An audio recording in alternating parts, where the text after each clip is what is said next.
সবাই পড়ে 20% কালো দেশ প্রধান এই বৈষম্য চলবে কতকাল। আমাদের দাবি 20%, আমাদের দাবি যে 20% সেটা আসলে আমাদের দাবি ছিল 45%, কিন্তু তারপরও আমরা সরকারের নৈতিকতার দিক থেকে এই দিক থেকে আমরা চিন্তা করে বলতেছি যে অন্তত আমাদের যাতে 20% দেওয়া হয় এবং এই 20% দাবি যাতে আমাদের মেনে নিবে। এই ছাড়া যদি মেনে না নেয় তাহলে আমরা ঘরে ফিরে যাব না। আমরা এই সরকারকে এটাই হুঁশিয়ারি দিতে চাই, দাবি মেনে নাও, মেনে নিন। আমার যে বেতন আছে আমার পরিবারে চলতে অনেক কষ্ট হয়।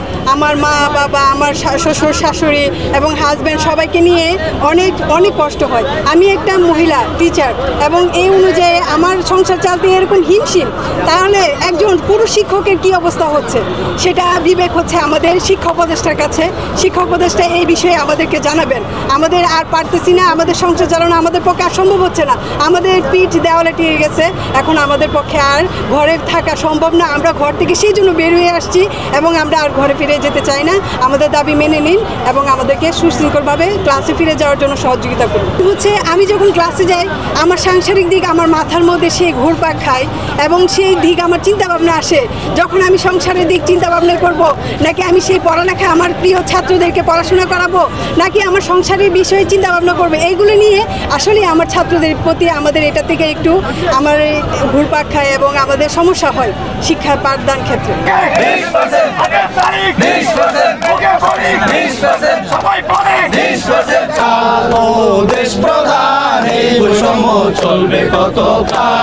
আমরা 45% বাড়ি ভাড়া চাই, সরকারি নিয়মে মেডিকেল ভাতা চাই, সরকারি নিয়মে উৎসব বোনাস চাই এবং প্রতি 3 বছর অন্তর আমরা একটি করে শান্তি ও বিনোদন ভাতা চাই। সেই দাবিতে আমাদের দীর্ঘকাল ধরে আন্দোলন চলছে। সেই চলমান আন্দোলনের অংশ হিসেবে আজকে আমরা শহীদ মিনারে অনশনে এসেছি। আমরা কিছুটা ছাড় দিয়েছি ইন্টারিম সরকারের সামর্থ্যের উপর ভিত্তি করে, আমরা কিন্তু ছেড়ে দেইনি। সামর্থ্যের উপর ভিত্তি করে আমরা 45% স্থলে আমরা মাত্র 20% বাড়ি ভাড়া দাবি করেছি। আমরা আশা করছি সেই দাবি নিয়ে সরকার আর যেন কোনো প্রহসনের খেলা না খেলে অতি সত্ত্বর শিক্ষকদের তাদের প্রিয় জায়গা শ্রেণীকক্ষে ফিরিয়ে নেবেন এই আশাবাদ ব্যক্ত করে সরকারের নিকট আমাদের এই দাবি অনতিবিলম্বে মেনে নেওয়ার জন্য সারা দেশের লক্ষ লক্ষ শিক্ষক কর্মচারীদের পক্ষ থেকে আমরা আহ্বান জানাচ্ছি।